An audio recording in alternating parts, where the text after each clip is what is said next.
Hi everyone, ಮೆಂತ್ಯ ಸೊಪ್ಪು ಬೆಳ್ಳುಳ್ಳಿ ಹಾಕಿ ಡಾಬಾ ರೆಸ್ಟೋರೆಂಟ್ ಸ್ಟೈಲ್ ಲಸೂನಿ ಮೇಥಿ ಮಾಡ್ಕೊಳ್ಳಿ. ಚಪಾತಿಗಂತೂ ಸಖತ್ ಕಾಂಬಿನೇಷನ್. ಮೊದಲಿಗೆ ಹುರಿದು ಸಿಪ್ಪೆ ತೆಗೆದ ಶೇಂಗಾ ಬೀಜ, ಹುರಿದ ಎಳ್ಳನ್ನು ತರಿತರಿಯಾಗಿ ಗ್ರೈಂಡ್ ಮಾಡಿ, ಈಗ ಒಂದು ಪ್ಯಾನ್ನಲ್ಲಿ ಎಣ್ಣೆ ಕಾಯಿಸಿ ಬೆಳ್ಳುಳ್ಳಿ ಹಾಕಿ ಲೈಟಾಗಿ ಫ್ರೈ ಮಾಡಿ ಹೆಚ್ಕೊಂಡ ಮೆಂತ್ಯ ಸೊಪ್ಪು, ಸ್ವಲ್ಪ ಉಪ್ಪು ಹಾಕಿ ಸೊಪ್ಪನ್ನು ಬಾಡಿಸಿ ಇದನ್ನು ಸಪ್ರೇಟಾಗಿ ಎತ್ತಿಟ್ಕೊಂಡು, ಈಗ ಅದೇ ಪ್ಯಾನ್ನಲ್ಲಿ ಎಣ್ಣೆ ಕಾಯಿಸಿ ಜೀರಿಗೆ, ಚಿಕ್ಕದಾಗಿ ಹೆಚ್ಚಿದ ಬೆಳ್ಳುಳ್ಳಿ, ಶುಂಠಿ ಹಾಕಿ ಫ್ರೈ ಮಾಡಿ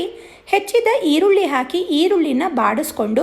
ಹೆಚ್ಕೊಂಡ ಟೊಮ್ಯಾಟೊ, ರುಚಿಗೆ ತಕ್ಕಷ್ಟು ಉಪ್ಪು ಹಾಕಿ ಟೊಮ್ಯಾಟೊ ಫುಲ್ ಸಾಫ್ಟ್ ಆದಮೇಲೆ ಇದಕ್ಕೆ ಅರಿಶಿಣ, ಖಾರದ ಪುಡಿ, ಜೀರಿಗೆ ಪುಡಿ, ಗರಂ ಮಸಾಲ ಪೌಡರ್ ಹಾಕಿ ಮಿಕ್ಸ್ ಮಾಡಿ ನಂತರ ಕಡಲೆ ಹಿಟ್ಟು ಸೇರಿಸಿ ಕಡಲೆ ಹಿಟ್ಟಿನ ಹಸಿ ವಾಸನೆ ಹೋದ್ಮೇಲೆ ಸ್ವಲ್ಪ ನೀರು ಸೇರಿಸಿ ಚೆನ್ನಾಗಿ ಮಿಕ್ಸ್ ಮಾಡಿ 1-2 ನಿಮಿಷ ಕುದಿಸ್ಕೊಂಡು